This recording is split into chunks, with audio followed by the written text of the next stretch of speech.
জীবনে সবারই স্বপ্ন আছে। কেউ বড় হতে চায়, কেউ আবার সাফল্য হতে চায়, কেউ আবার শুধু নিজের পরিবারকে সুখী করতে চায়। কিন্তু একটা জিনিস আমরা অনেক সময় ভুলে যাই, স্বপ্ন কখনো একদিনে পূরণ হয় না। প্রতিদিন ছোট্ট ছোট্ট চেষ্টা, ছোট্ট ছোট্ট সংগ্রাম, সেটাই আস্তে আস্তে আমাদের স্বপ্নকে বাস্তবে রূপ দেয়। ভাবুন তো, এক ফোঁটা জল দিয়ে নদী হতে পারে, একটুখানি মাটি দিয়ে পাহাড় গড়ে উঠতে পারে। তাহলে আপনার ছোট্ট চেষ্টা কেন বড় কিছু করতে পারবে না? হয়তো আপনি অনেকবারই ব্যর্থ হয়েছেন, কিন্তু মনে রাখবেন, ব্যর্থতা মানে শেষ না। এটা কেবল সাফল্যর দিকে এক ধাপ এগিয়ে যাওয়া।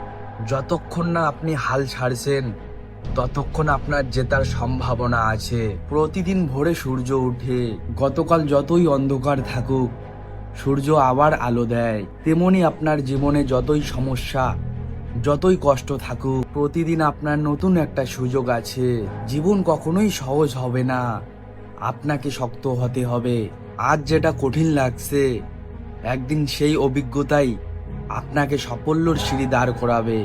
তাই মনে রাখবেন, কেউ আপনাকে থামাতে পারবে না যদি আপনি নিজেকে থামাতে না দেন। আপনার সীমা কেবল আপনার মনেই আছে, আর আপনি চাইলে অসম্ভবকেও সম্ভব করতে পারেন। আজ থেকেই শুরু করুন, ছোট্ট ছোট্ট পদক্ষেপ নিন। হতে পারে আজই সেই দিন, যেদিন থেকে আপনার গল্প লেখা শুরু হবে ইতিহাসে। নিজেকে বিশ্বাস করুন, কারণ আপনিই পারবেন, আপনি সত্যিই পারবেন।